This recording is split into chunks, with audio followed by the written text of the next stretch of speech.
being here. Um,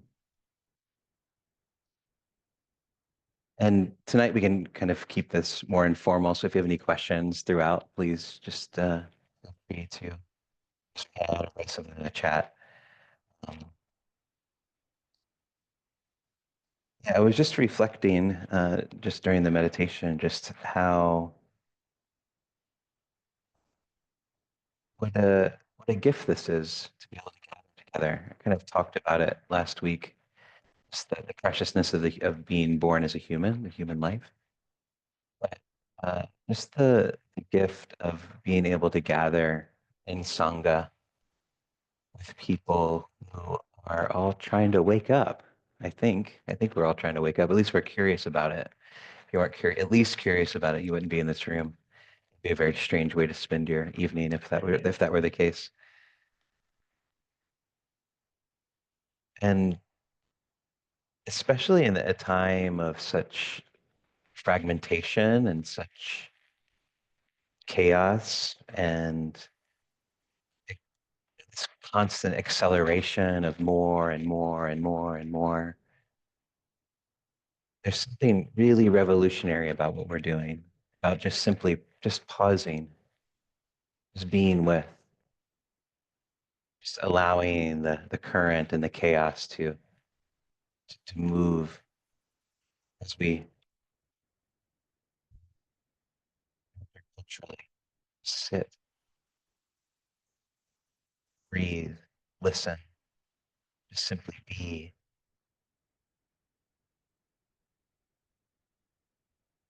And sometimes this cultural expectation of more and more and more can creep into our spiritual practice as well, our meditation practice. So we try to get to the next level or the next thing, and uh, we're always getting more and more and more. And there's this this term, spiritual materialism, is coined by Chogyam Trungpa in the '60s, of just this kind of making our spirituality just another neurotic thing that we do. It's all about this achievement mentality. Next level, faster.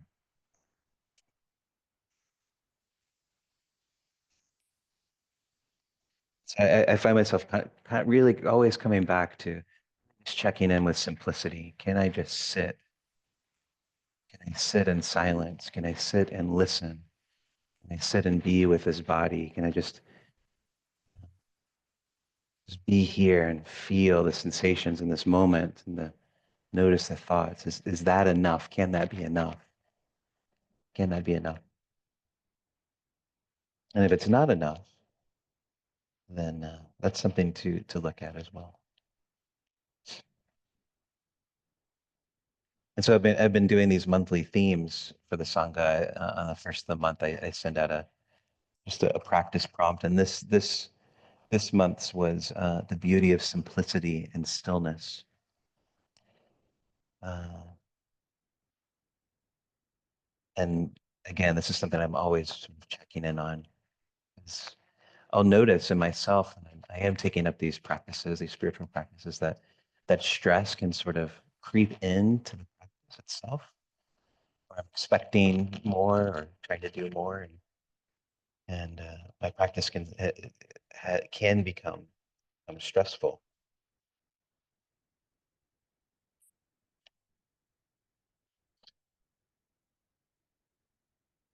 And so the stillness, the simplicity is not about checking out of life.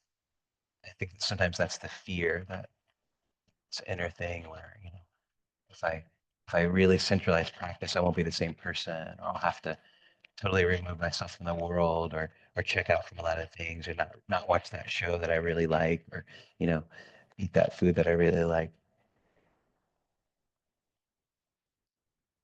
So it's not about checking out. That's not the case. It's really about checking in, this constant checking in on myself, checking in on what I'm prioritizing, uh, checking in on what's central in my life, where my values lie. checking in on my ethics and checking in on those things to really, really notice what's the most important thing.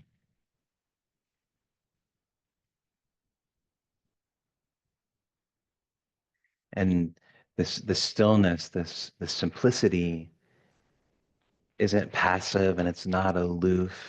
It can look like that sometimes and it can transform into that, but that's not really what it's supposed to be. It's supposed to be alive. It's supposed to be alert. It's supposed to be deeply sane in an insane world. This deep saneness. Yeah. And we're always, at least me, feeling this pull to like get into the current of the insanity. There's something there. So practice can be really difficult sometimes to stay with and do. Stillness and simplicity also doesn't mean not engaging with the world.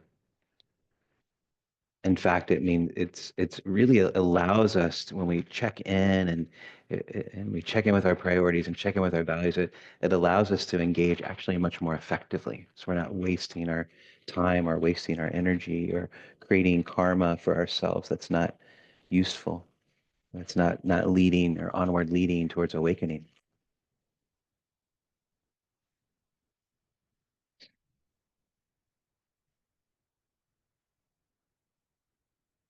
So living simply, loving without clinging, to be responsive rather than reactive. This is the simplicity that I really speak of. And a lot of the Dharmic concepts, they get very conceptual. But the Dharma is really meant to be embodied. So we embody the simplicity, we live the simplicity rather than this kind of this conceptual thought that's there that we believe in, but we don't actually embody or actually.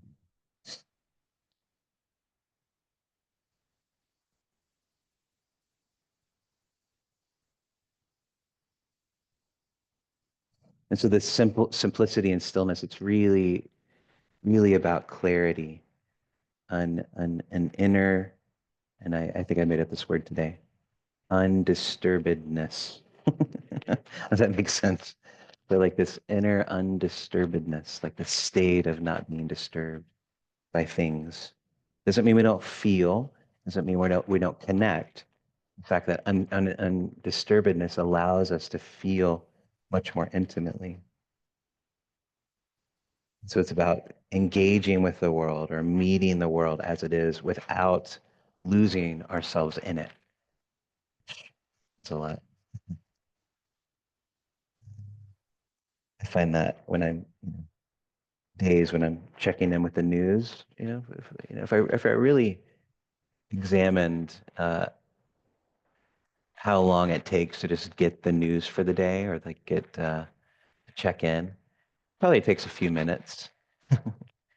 But me and I know a lot of people find themselves like every half hour kind of looking on the thing and so it becomes this practice throughout the day that we're checking in with the news and so the news kind of becomes how we relate to the world and relate to ourselves and this it kind of becomes a value in a sense.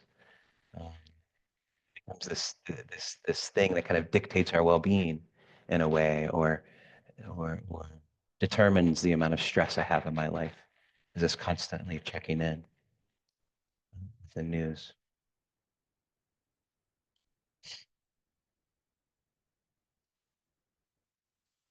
There's the suggestion in a lot of practitioners is that is uh, short moments often throughout the day of practice and uh, and so just checking in with our body or with our breath with our mind with these things throughout the day is much more effective than um, sitting for an hour in the morning. Oh, sitting for an hour in the morning or a half hour, whatever you do, is very valuable.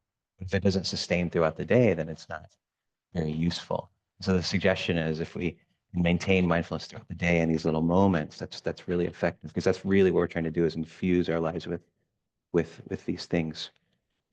And I was thinking about this the other day, how, you know, sometimes I'm practicing little news bites throughout the day. It's like it becomes this like practice of like this is where my well-being is. Like, this is what I'm actually practicing. Am I checking in? And my friend Dawn, she's doing this workshop, which is the first one I've ever heard of, uh, in July. Mindfully reading the news. So yeah, I'm looking forward to that. But and it's not. I'm not trying to be judgmental about this because I do the same thing. But it's really important to, if we're going to engage in those types of things, to really check in with the body, check in with how we're feeling, check it when I'm on my computer. Maybe there's a practice where every time you come to your computer, you take a breath, and then you kind of resolve that I'm going to be in my body and pay attention to my body the entire time I'm looking at my computer or my phone. Changes it, changes it in a way. Otherwise, we just get pulled in and we become absorbed and we kind of become the thing, which is exactly what we're trying to do in meditation practice. When we're using the Brahma Viharas or mindfulness, we're trying to become those things so that it infuses our bodies and we become loving kindness, or we become compassion, or we become equanimity. And what I found in myself is when I take on the news or I take on something that's stressful, I become that thing, and it sort of infuses into my body, and it becomes a practice that's not very good for me. So this return to simplicity, a return to the body, a return, like what am I doing? What do I value? Ajahn Mun, he's over there. He's usually back here. He said, when the mind becomes still, Dharma arises. The still mind is the Dharma. It is the Dharma. The still mind is the Dharma.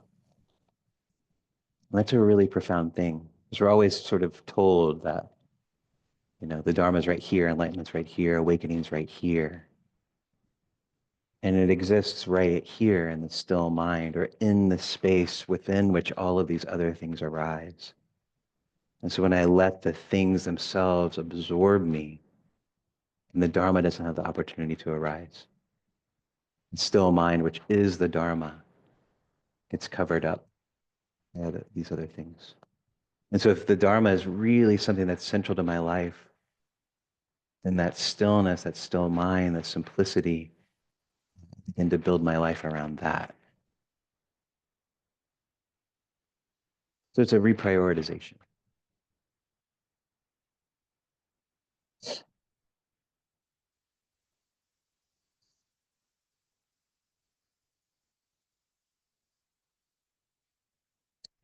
And so this isn't about zoning out or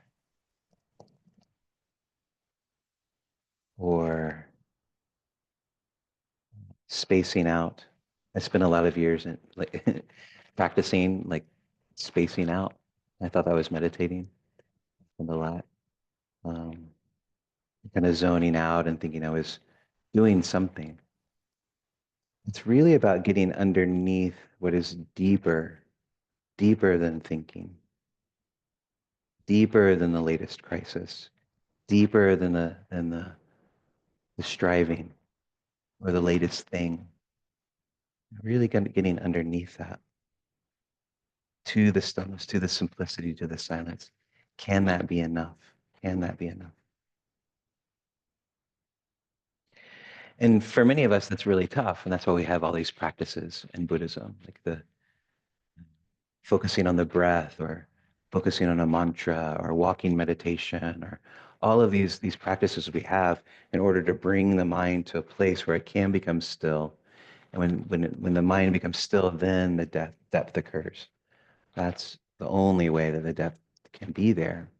And it takes some work. It takes some training of the mind. It really is a training, a practice that we do. It can take some time.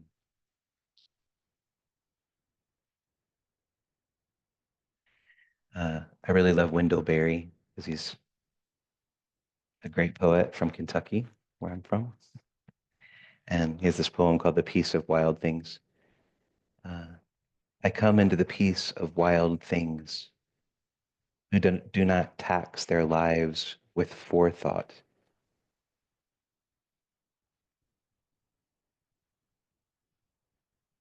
I come into the peace of wild things who do not tax their lives with forethought, or forethought of grief. I come into the presence of still water.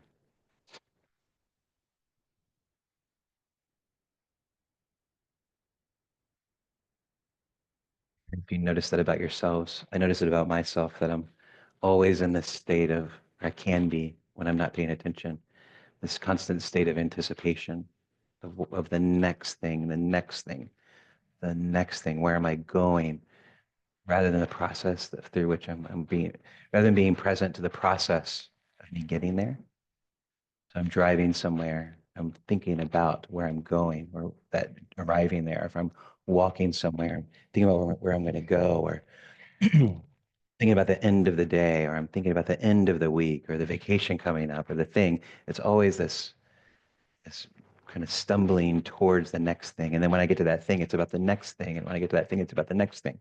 When I'm always in that state of forethought, I'm never present. I'm not, I am present because you can't not be present. I'm not paying attention to presence. And that's where the Dharma is. The Dharma is not in that next thing. It's not in the next retreat. It's not in the next opportunity I have to be still. It's right there in that moment. Stillness is available here and now. Simplicity is available here and now. When I can just drop into the sensation and the thought and the thing that's here, yeah, already. Get really caught up in this awakening thing. If I practice enough, if I do enough hours of meditation, or if I do enough mantras, that then I will arrive at the place where awakening is. Yeah. It doesn't really happen that way.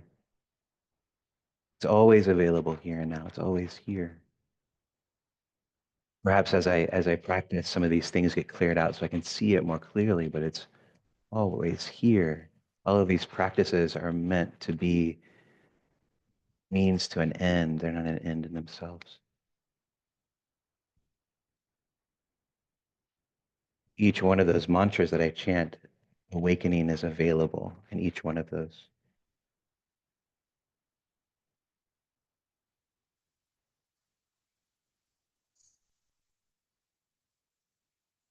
So what if stillness is something isn't something that we achieve? It's something we remember, something we return to.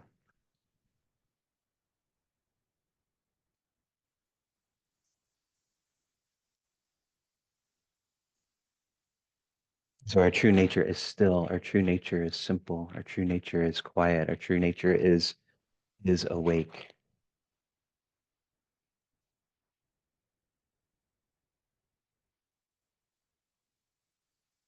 Over time, as we've become more and more distracted, we move further and further away from it. I love watching movies. Even it wasn't that long ago where there weren't cell phones, and so I was yeah, watching The Breakfast Club or something, and like, wow, these kids in high school in detention. There's no cell phones. There's nothing anywhere. And I was lucky enough to where I didn't have a cell phone until I was 27, and I didn't get email until last year of college. So I knew what it was like before and after, and it's even hard to imagine that world again.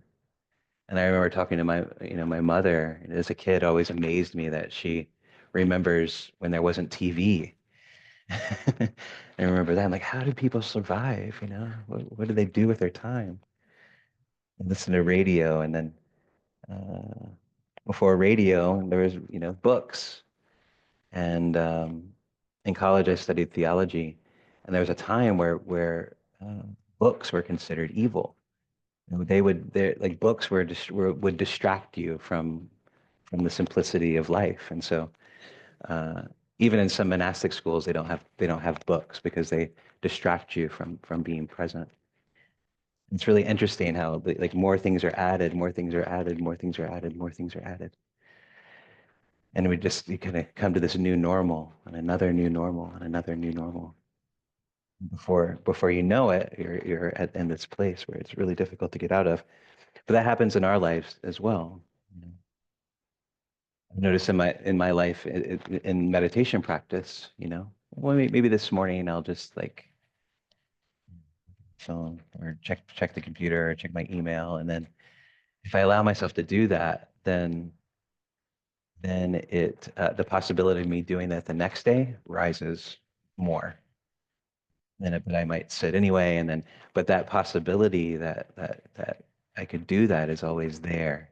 And I might do it again, and if I allow myself to go in that pattern, then I have this whole new routine in the morning, and it becomes the new normal. And I've lost it. Oh, use the mic. Yeah, sorry, so they can hear you here.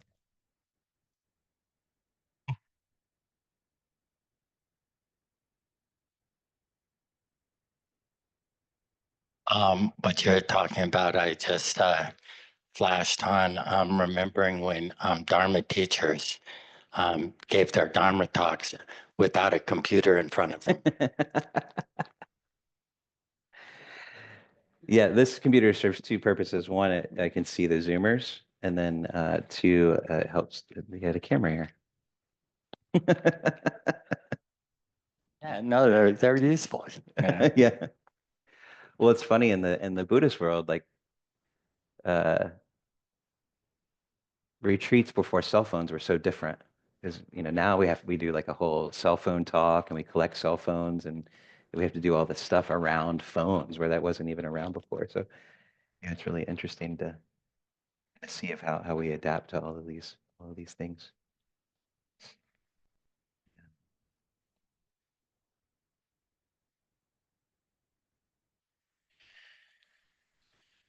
So the we have this word in Buddhism that a lot of people don't like, but it's called renunciation, and it sounds bad, but it's really not a bad thing. It's really a way of simplicity. And so we think of renunciation about having to get rid of stuff or discipline ourselves and not take pleasure in life. But the Buddha's renunciation wasn't an escape from anything. It wasn't like that. It's more of a return to what is essential, a return to what is important, of letting go of the unnecessary things, of remembering what really matters. In the Samanyapala Sutta, it's this sutta in what's called the Digha Nikaya, which is one of the Pali books of the Buddhist teachings. Is the long discourses, and it is a very long sutta. Um, there's this really vivid portrait of the renunciate life, and it gives this portrait of a mind that's not consumed with endless ambition, that's at peace with virtue, at peace with meditation, at peace with wise reflection. And there's this king who asks the Buddha, and he's asked all these spiritual teachers this question: what are the immediate fruits of the renunciate life, visible in the here and the now? And the renunciate life that he's referring to is the monastic life. But really, it's the monastic life was about simplifying as much as possible, of getting rid of everything worldly so that you can just focus on what's here. And we can do that. I'm not. I'm never going to become a monk. But in our lives, we can really pay attention to what's essential and live a more simple life and notice what's really keeping us from presence and being with others and relationship. And this is what the Buddha said. So the Buddha always presents this gradual training and emphasizes the fruit of the contemplative life. So the fruits of the contemplative life, it begins with sila or ethical discipline, And the point of the sila is to create a sense of safety and calmness within oneself, but also creating a field or an environment of safety and calm with others. And when we have that safety and that calm, then awakening, the Dhamma can arise. Just like when I said before, when we simplify, the Dhamma can arise. When the mind is still, the Dhamma can arise. And the mind can't become still unless it's calm. So if without out there being unethical, that doesn't create the conditions for a still and calm mind. So it starts there. And then sense restraint and contentment is a deep simplicity and peace arise from letting go of sensory indulgence.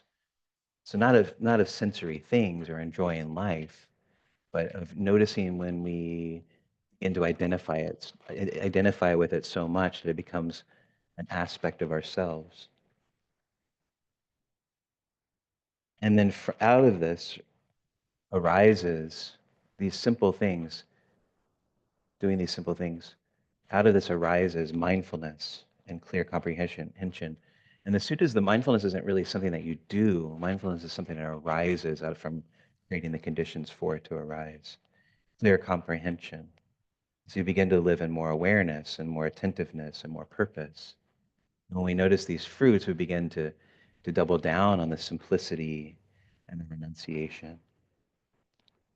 And then after we mindfulness and clear comprehension, there's these, through meditation, we begin to experience these really uh, concentrated states, or these really beautiful states where we see into the nature of the mind, we see into the nature of the universe, we see into the nature of life itself. And then in this sutta, the Buddha talks about out of that, and there's many stories of this, psychic powers and these super normal abilities begin to arise. And it might sound kind of out there, but I've talked to people who experienced this themselves. Uh, Deepa Ma, who was a practitioner, a Bengali woman, who became a practitioner late in life. She lived this life that was with a lot of suffering, and then she started to practice vipassana, and she went very deep very quickly and started to experience these really refined states of awareness, consciousness. And her teacher, Munindraji, who was one of John's first teachers, talked about how she had all of these psychic abilities, being able to walk through walls and things like this. Sounds unbelievable, but the people who are telling these stories are extremely trustworthy people. I've talked to several people who have been deeply in meditation, and they've seen past lives very clearly. And there's actually practices in uh, Vipassana teachings that show you how to go back and experience your past lives. So this is one thing. And then eventually, in these psychic powers are seen in the suttas. It's just another thing. They're not held above anything else. It's just a material thing, just like anything else. And then out of that can come liberation and insight. Out of this path, just from living simply, living with ethics and values, living with sense restraint and contentment and renunciation. These things can arise. There's more to the story of the king, but I'm not going to go into it now. And so this is what Ajahn Chah said, his famous quote. This is what he meant, but when he said, if you let go a little, you'll have a little peace. If you let go a lot, you'll have a lot of peace. If you let go, you'll have complete peace and freedom. Letting go he's talking about isn't necessarily a psychological letting go, or this letting go of everything. It's this, can I loosen my grip on the things that I'm attached to little by little. This quote's about renunciation. These things that I identify with in the material world that I use to define myself, can I begin to just let go of them little by little by little? And as I do that, as Ajahn Mun said, the Dharma takes its place. Dharma begins to take its place. So I begin to prioritize the Dharma and the practice and see where I'm attached. I let go a little, I get a little peace. A lot, I get a lot of completely, and peace and freedom arise.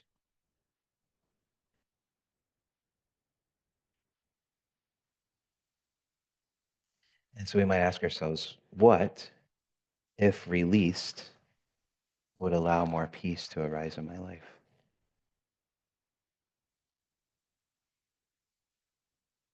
It's renunciation. It's about uncomplicating our lives.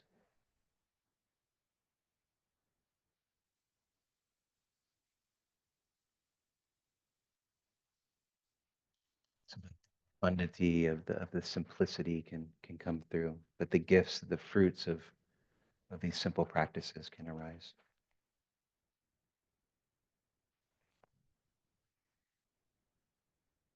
I have a lot more here, but I'm just going to stop because I talked about a lot of stuff I didn't plan on talking about. I realize I'm rambling a little bit, but I just want to open up the floor to see if there's any questions or any reflections on some of these things I've mentioned tonight, or any clarifications.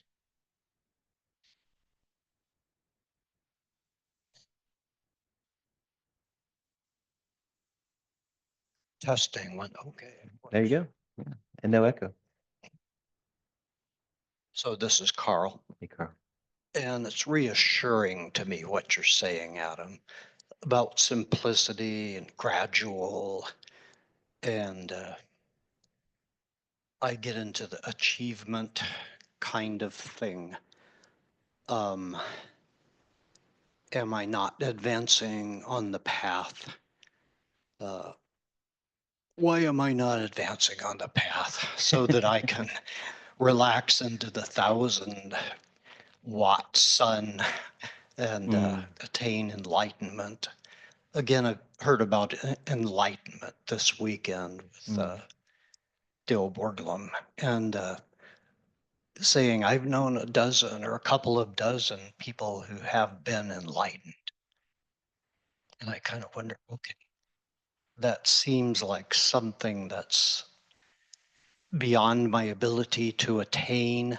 And maybe it's going to take me 100 lifetimes if I believed in reincarnation. So simplicity, ethics, gradual, I really think that's a path that I'm on. And being enough, if that's enough, then I can relax into that and not get caught up. It's kind of doing what I can to be undistracted. What did you say? Unproblematical, or what was your term? I had to write down the word because that was good. uh, Undisturbable. undisturbedness. Yeah. I find that I come to Mountain Stream as a habit, where I realized tonight I was here Friday for Open Temple. I was here Saturday and Sunday for the workshop. I'm here tonight. And I think it's like John says, it's helping keep me out of trouble. Yeah. So that's all. I just appreciate the simplicity that you're talking about. Yeah, this thing of gradual and immediate awakening, I think is really interesting because it's really both. Because you might have this practice that you do that has stages, and the thinking, the linear mind is thinking, once I get to the end, that should be like where. But really, all of these practices and all of these plans are really just to keep the mind. They're really things to calm anywhere along that path. Like, it's not like you have to get to this point, and that'll awakening can happen at any point. What is awakening? I think it's the relinquishment of clinging. I think it's the third noble truth is awakening, and I mean it's pretty simple. With the third one we usually skip over, or it doesn't get really emphasized. But the third noble truth is when clinging completely drops away. So I was going to talk about how the Buddha referred to himself. He referred to himself as the Tathagata. The Tathagata, scholars debate on whether it means thus come or thus gone, but really it means both. And what's meant by that statement is that the Buddha uh, was completely free from clinging. So it was just activity coming and going. There wasn't a person identified there. So when identification or clinging are completely let go of, then that's freedom. Um, that's what I think awakening is. But I think there's a gradual awakening. You know, in the Theravada path, there's four stages. There's stream entry. There's once returning, non-returning, and then arhat. So there's each one of those is a stage of enlightenment. I'm not sure if it happens that specifically or not, but there's little awakenings all the time. We touch nirvana all the time, and then it becomes the more you kind of create the conditions for it to happen, the more regular it becomes. But yeah, I think it's a complete letting go of identification. Thank you. That's very helpful. Yeah. I mean, I don't know, but Come on, if you don't know, who knows? What am I doing here?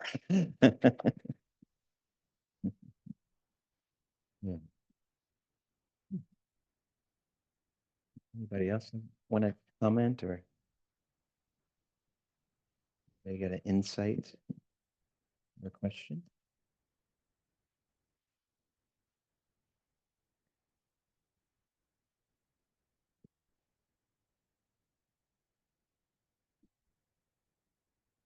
Anyone on Zoom? I don't see anything in the chat, so Okay. yeah. Okay.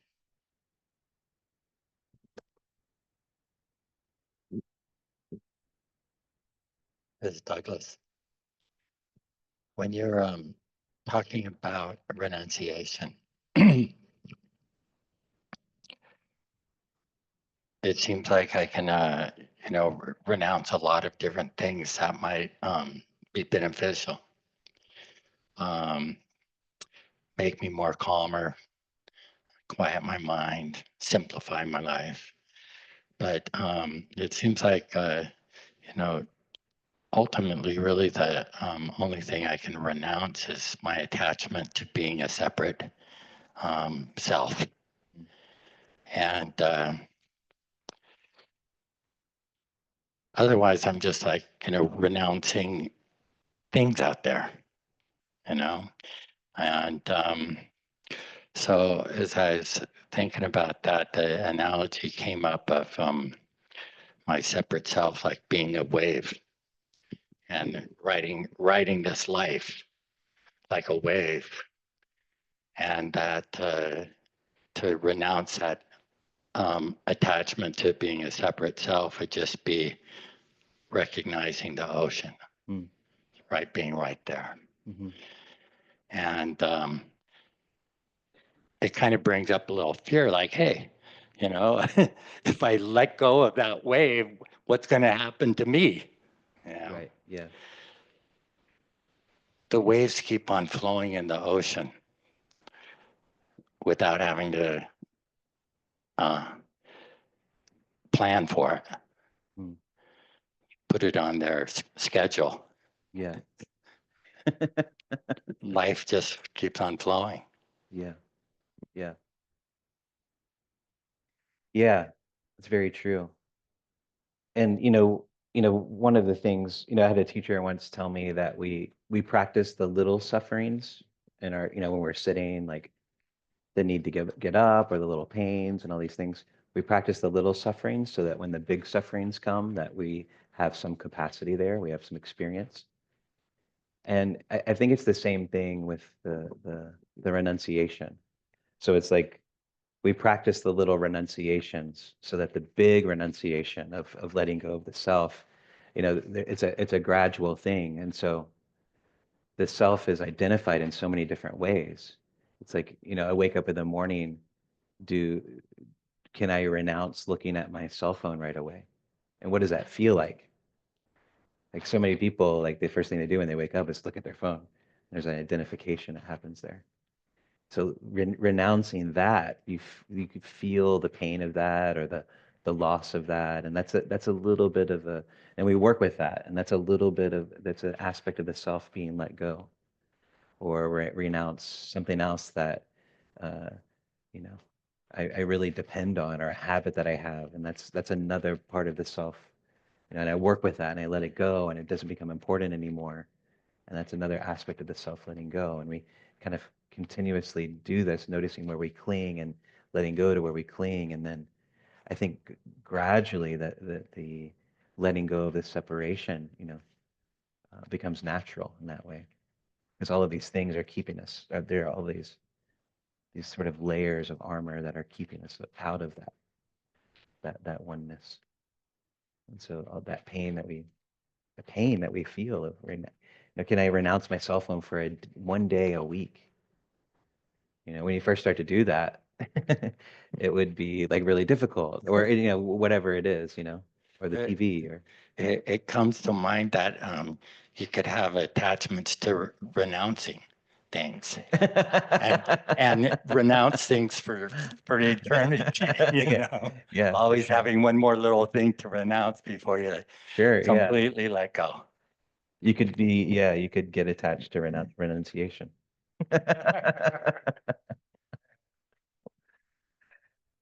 Yeah, it's like, one of the things I love about, in the Heart Sutra is that, the Heart Sutra is going through, the existence and the non-existence of all of these things.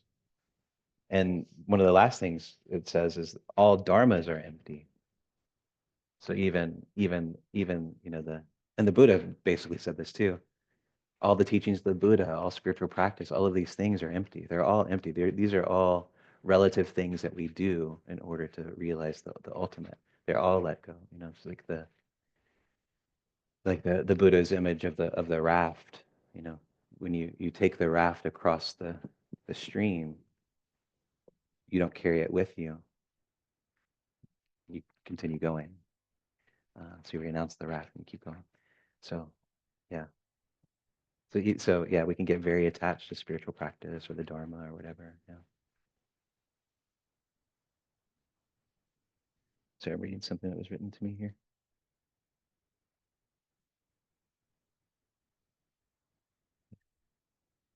Meryl says, it's all unfolding without pressure or pushing. Yeah. So in many ways, our practice sitting still is like the greatest renunciation. Is being silent and still and at peace. Maybe you're not so much at peace, but you have maybe the conditioned mind and the body aren't necessarily at peace, but there is a peace there. And that's the ultimate renunciation. All right, 7:31. So let's just pause for a moment here.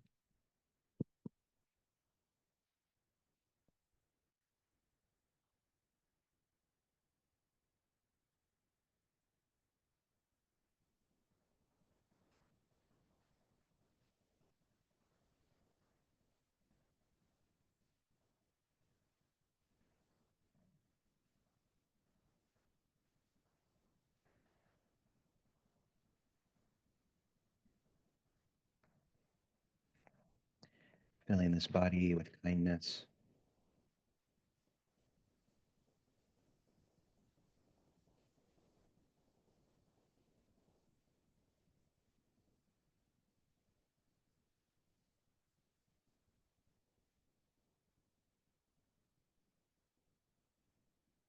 Again, radiating kindness out in all directions.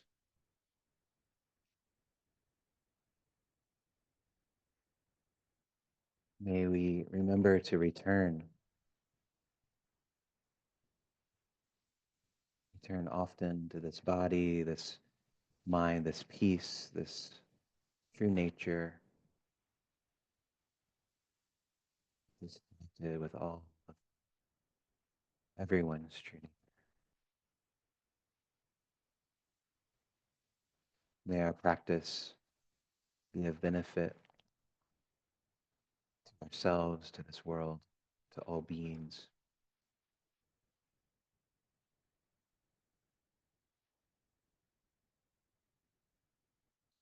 All beings in all directions without exception. Be free from suffering and the conditions of suffering.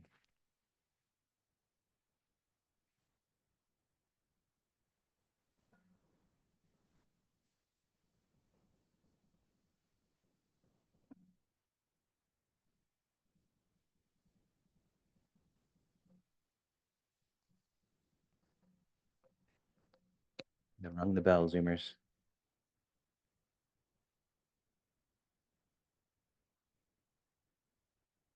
Thank you all so much for your practice and for being here. And yeah, I find so much joy in us coming together as a Sangha. So I appreciate it. Yeah, thank you.